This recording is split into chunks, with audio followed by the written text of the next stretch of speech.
تنها شدم و نبود پدر و مادری، اوج بی کسی بود و در بدری. تو صدامو شنیدی از دیار دگری، منو احساس کردی در عاشقی برابری. آره تنها کسی که منو میخواست تموم کردی برادری. وقتی رفتی به سفر برادرم، با خودت میبردی قلب مادرم. بعد تو بال و پرش شکسته شد کبوترم، زگ لبش روز و شب خدا خدایا پسرم.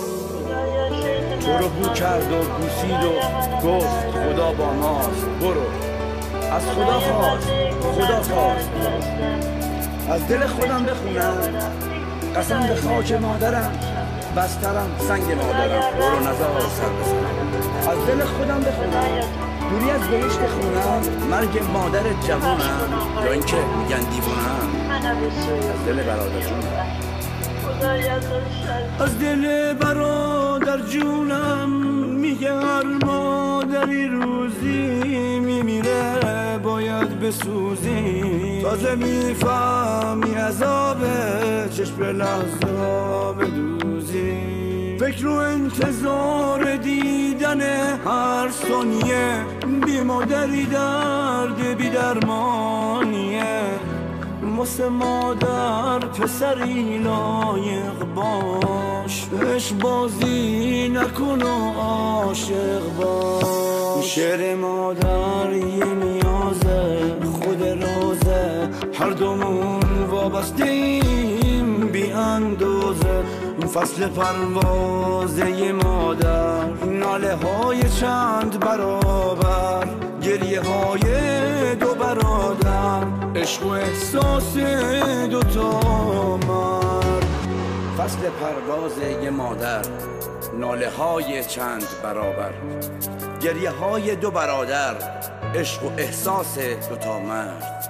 عاشقی که میکشید درد، پسری در کشوری سرد. نیستی با کی حرف بزنم، ثانیه ها رو میزنم. بازم دعای قبل خواب، بیا بیا ای عشق ناب. دو برادر گشته ایم بیدار خواب، دو برادر شده ایم خانه خراب. من برادر خشک خشکم مثل برگ، من برادر یک صدا فریاد مرگ. تو برادر استوار بودی چون مرد، تو برادر شاکی از این خاک سر.